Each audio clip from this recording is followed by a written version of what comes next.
Is a $500 Timex really worth the price? No. No, it's not. I'll share my thoughts on it a little bit more. The first thing I want to say is I do find it commendable that Timex is trying to do the whole Made in America thing. You may agree with it, you may disagree with it, but I'm kind of a sucker for that, so I really appreciate that. I just think that this watch misses the mark, especially for the price point. With that out of the way, let's jump to the overhead shot and I'll share some more of my thoughts. Now, before I start dumping on this watch, I do want to share what I like about it, and the first thing can be found right at the 12 o'clock on the dial. It says Made in America, Swiss Movement. I like that a lot of this watch was made in the USA. I'm just a huge sucker for that.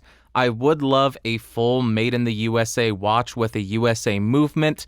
The first iteration of the American documents, I understand they probably wanted to save a little bit of money, but I would have liked to have seen a Made in America movement, like some other watches, which I'll show a little bit later. I also really enjoy the finishing decisions here, where the entire mid case is going to be brushed, and then you have that high polished bezel. It gives you a little bit of that flashiness, a little bit of that dressiness with that high polished bezel, but the fact that the entire mid case is brushed just keeps it a little bit understated and not too flashy.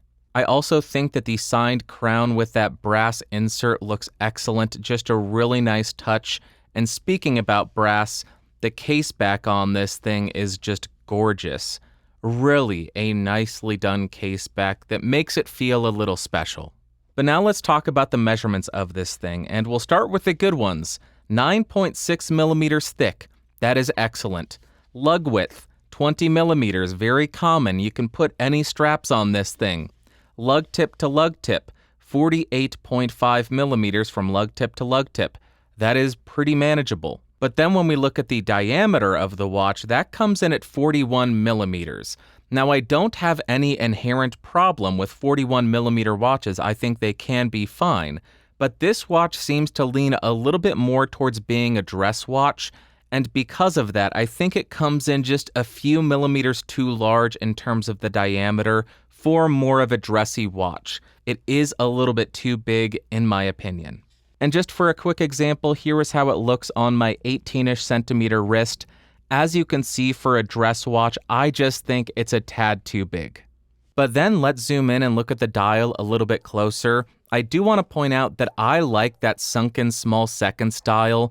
I think that looks nice. I think it adds a little bit of depth to the dial, which it desperately needs.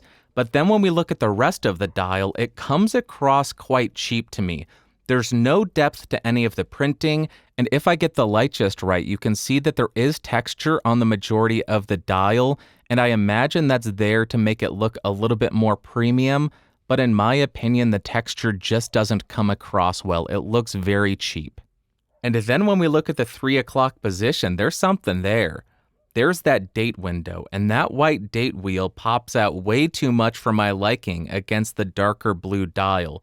I think a matching date wheel here would have been much more preferable because it doesn't need to offset anything at the 9 o'clock. It just seems very lopsided and very in your face. I would have preferred a blue date wheel with white printing to make it look a little bit more discreet.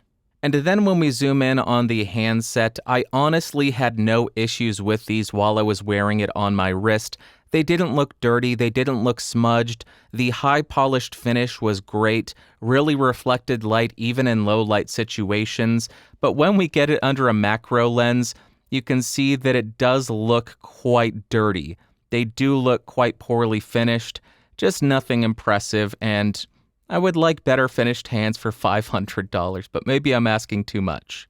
And then we get to the strap on this watch, and I want to preface this by saying I have only worn this for a couple of weeks over the last year and a half that I've had it, and the strap feels as though it's about to fall apart. I don't know how that's the case or why that's the case, but the portion where the tang and buckle sit end up making the leather feel very weak, as though it's about to tear. So for a $500 watch, I am quite disappointed in the quality of the leather strap. I would expect a much higher quality out of it. with a lot better longevity. I don't think a month, 2 months, 3 months is acceptable on a $500 watch. It should be much longer than that. Now, I don't want to just say that this watch misses the mark and leave it there. I want to provide you with some alternatives. So if the thing that draws you to this watch is the Made in America stamp, I would recommend checking out something from Vaer, V-A-E-R. They aren't going to be fully made in the USA. They are assembled in the States, but they do offer American-made movements. So if you're okay with quartz watches and if you want something that is a little bit less dressy, I think Vaer is a great point to look at, and they are quite a bit more affordable than the $500 of the AD.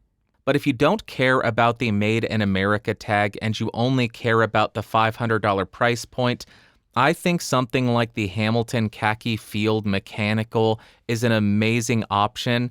I believe the MSRP is $500, but you can get it for so much more affordable than that. I believe I paid around $350 for my Khaki Mechanical. And for $500-ish, 10 times out of 10, I would pick the Khaki Mechanical over the Timex American Documents currently, the current iteration of that. I don't know what they're going to do in the future. Maybe they will bring out the greatest American-made watch ever.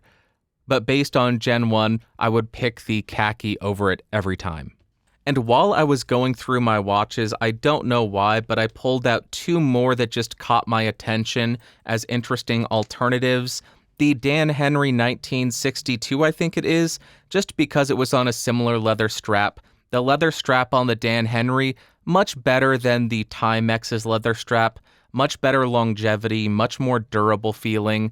And I just think the 1962 looks amazing in comparison. Of course, the Dan Henry is not going to be made in America. It doesn't have anything made in America, I don't think.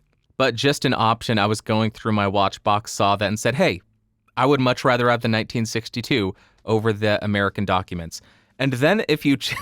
This is kind of a joke. This one on the left, your right. I don't know what direction it is for you. But... the Casio Gold Watch Digital A168 something. Just in case you want a dress watch and you don't want to be boring with one of these conservative-looking, nonsensical, stainless steel, polished whatever. No, if you want to go full amazing, just rock and roll, yeah, I wear gold watches. Casio A168 with the gold, just a classy looking. Did I just call this classy looking? I may be losing my mind. I love this thing. This watch looks amazing. It's gaudy, but it's functional. It's more functional than any of these analog watches could possibly be. So that's just in there for fun. And that's pretty much all that I have to say about the Timex American Documents. I would love to know what your thoughts are about this watch. What could they do to make it more of an interesting value proposition? What changes would they have to make to get you to spend $500 on a Timex? And I know that a lot of people probably cringe at the idea of spending $500 on a quartz Timex, but look at it this way. You didn't actually spend $500 on a quartz Timex that you don't think is worth it. I did. So you're doing a lot better than me. Look at it that way. Look on the bright side of life. Always look on... Copyright claim.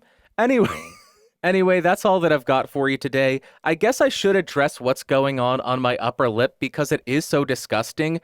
If you don't know, I run another YouTube channel called Podcastage, and over the last year, I was just growing my facial hair to see what happened, and I was planning on shaving it. But then people started to get really annoyed in the comments saying, oh my god, that's so gross, you need to shave it off. Oh god, what's happening? And their annoyance brought me so much joy that I decided to keep it. And that is why you are looking at this, because I get joy out of other people suffering about inconsequential, unimportant things. All right, that's it for today. I'll talk to you in 2 weeks, maybe. Okay, bye.